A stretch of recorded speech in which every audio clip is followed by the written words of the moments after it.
जय हिंद दोस्तों। 8 सीपीसी पर दो ग्राफ जारी हुए हैं। पे लेवल 1 से लेकर 18 तक एरियर 3 लाख से 15 लाख मिलेगा। इन्फोसिस की एक रिपोर्ट आई है, इस पर बड़ी अपडेट है। पूर्व सैनिकों को 3 ग्रांट 1 अप्रैल से केएसबी ने जारी किया लेटर, इस पर बात करेंगे। सीए 48,000, एमजी 1 लाख रुपए और पेनरी ग्रांट 8,000 रुपए। सैनिकों को टोल टैक्स पर एक बोर्ड भी जारी हुआ है, उस बोर्ड पर बड़ी अपडेट है। क्या सभी टोल टैक्स में ऐसा होगा, इस पर बड़ी अपडेट है। तो सबसे पहले पहली जो खबर है, एक ग्राफ जारी हुआ है और ये ग्राफ जो है इन्फोग्राफिक्स की तरफ से जारी किया गया है और इसमें कहा गया है कि हर महीने बेसिक सैलरी में जो संभावित वृद्धि होगी 8वें वेतन आयोग में, वो कितनी होगी।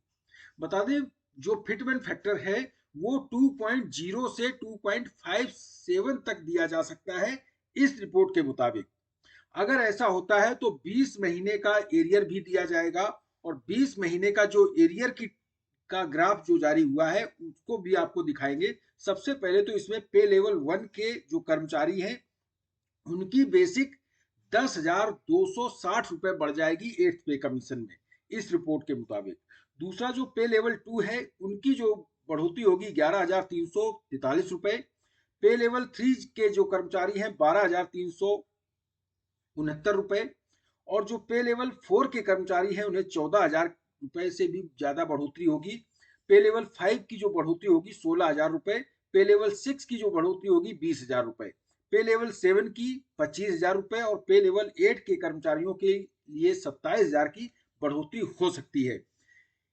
इसके लिए बता दें, जो ये बढ़ोतरी होगी 8th पे कमीशन में, उसके साथ में आपको एरियर भी मिलेगा और वो एरियर जो मिलेगा 20 महीने का एरियर दिया जाएगा। लेवल वाइज जो पे लेवल वाइज जो पूरा एरियर का हिसाब रहेगा वो कितना रहेगा, क्योंकि फिटमेंट फैक्टर 2.0 न्यूनतम मिनिमम है और 2.57 मैक्सिमम दिया जा सकता है, ये अनुमानित आंकड़ा दिया गया है।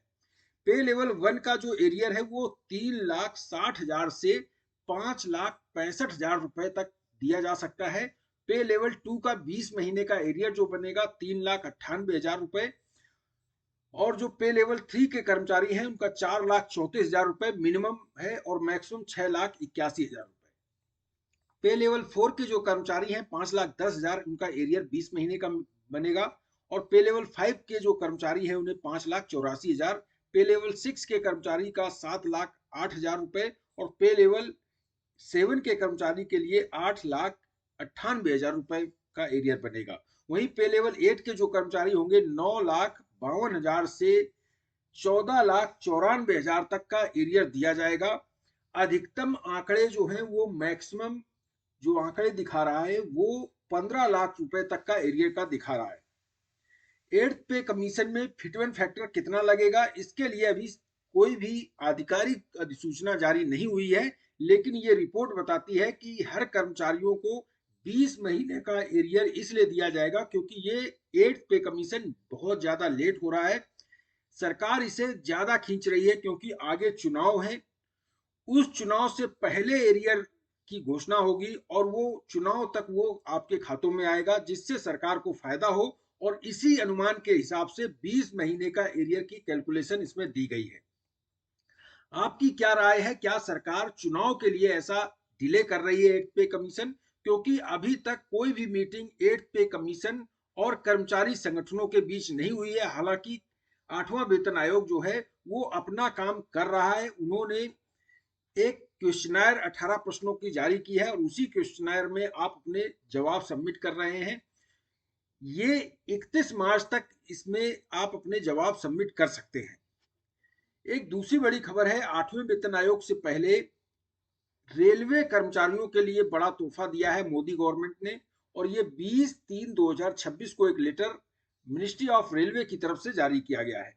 Revision in the rate of kilometres allowance, allowance in lieu of kilometres, यानी कि जो दो अलाउंस हैं वो रेलवे कर्मचारियों को 1/1/2024 से बढ़ा दिए गए हैं। 1/1/2000 यानी कि 1/1/2024 से इसका फायदा दिया जाएगा। इसके लिए जो अलाउंस बढ़ाए गए हैं वो कौन कौन से हैं आपको मैं बता दूं। अलाउंस हैं जो लोको पायलट है या रेलवे के जो भी ऐसे लोग हैं जो कि ट्रेन में सफर करके अपनी ड्यूटी करते हैं, उसमें क्या बदलाव किया गया है, किलोमीटर अलाउंस पर 100 किलोमीटर पर 606 रुपए लोको पायलट को बढ़ाए गए हैं मेल ट्रेन के। और जो एल के अलाउंस है 160 किलोमीटर पर मिलता है, वो 969 रुपए बढ़ाया गया है। यानी कि एक बार अगर यात्रा आप 100 किलोमीटर में ड्यूटी करते हैं, 100 किलोमीटर जाते हैं तो 606 रुपए, और 160 किलोमीटर जाते हैं 959 रुपए, ये आपको मिलना है हर दिन। इस तरह के ये अलाउंस बढ़ाए गए हैं। पहले ये अलाउंस जो थे उनमें 25% की बढ़ोतरी कर दी गई है। सभी के आप देख सकते हैं, सभी में बढ़ोतरी कर दी गई है।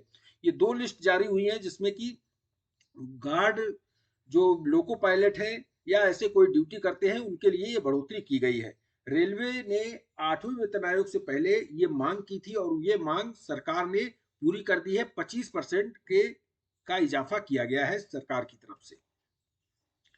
एक दूसरी बड़ी खबर है, केंद्रीय सैनिक बोर्ड ने 3 ग्रांट पूर्व सैनिकों के लिए देने के लिए लेटर जारी किया था और उसकी मंजूरी भी मिल गई थी। अब वो देना शुरू कर दिया है। Financial assistant for ex serviceman education grant के लिए 1000 से बढ़ाकर 2000 रुपए पर मंथ कर दिया है पर चाइल्ड।